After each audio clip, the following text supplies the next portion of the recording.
How's it going, guys? It's Davey here from PhoneBuff.com, and in this video I'm going to show you how to enable guided access on your iPhone or iPad. You do need to have iOS 6 or later installed on your device for this to work, but the first step you're going to take is go over to your settings options, and then from settings, scroll down to where it says general and tap on that.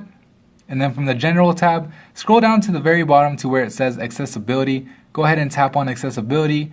And then about halfway down from the accessibility tab, you'll see an option for learning and guided access. Go ahead and tap on guided access, and you can see mine is set to off, which means it's disabled. Obviously, to enable it, all we have to do is switch the off switch to on. We get two options right over here. One is to set a passcode, which I'll do in a second, and the second is to enable screen sleep, which I'm going to leave off for now because it does enable the power button up top and also makes the screen timeout. So I am going to enable a passcode, like I said, and I definitely recommend making a passcode that's easy for you to remember because you don't want to end up forgetting it once you enable guided access, because you're going to end up getting stuck in a certain application, which definitely will cause headaches down the line. But first, I'm going to show you why this is actually practical.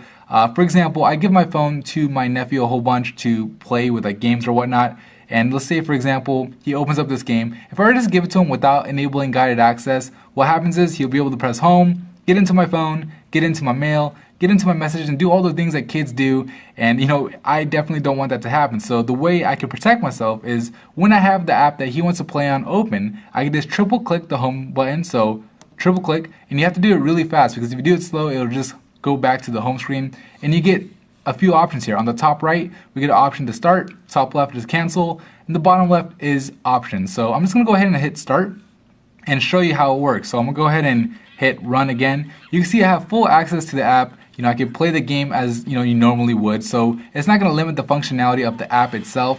But what it does limit is the ability to do other things. For example, let's say my nephew was playing and he wanted to go home. So he would press the home button and you can see it doesn't work. So he could press it, it doesn't work. And it's not just that. He could actually even try to press the volume buttons. Nothing is working. Even the power button up top won't work unless, of course, you enable that screen off option that I talked about earlier. But nothing works. So you're thinking, how am I going to get out of this? Well, same way you got in. You're going to triple click the home button, and you're going to get an option to put in your password. So I'm just going to go ahead and enter it in really quick.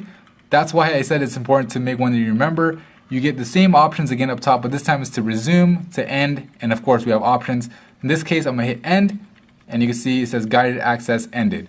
Now when I press home, I could actually get out of it, which basically restores my normal phone functioning. But it's a great thing, to have when you're giving your phone to kids, right? Or just giving your phone to somebody, you don't want them kind of pulling a prank on you, going on your Facebook. But anyways, that's pretty much it from me in this video. If you found it helpful, please hit the like button and subscribe to the channel if you haven't already. Thank you for watching.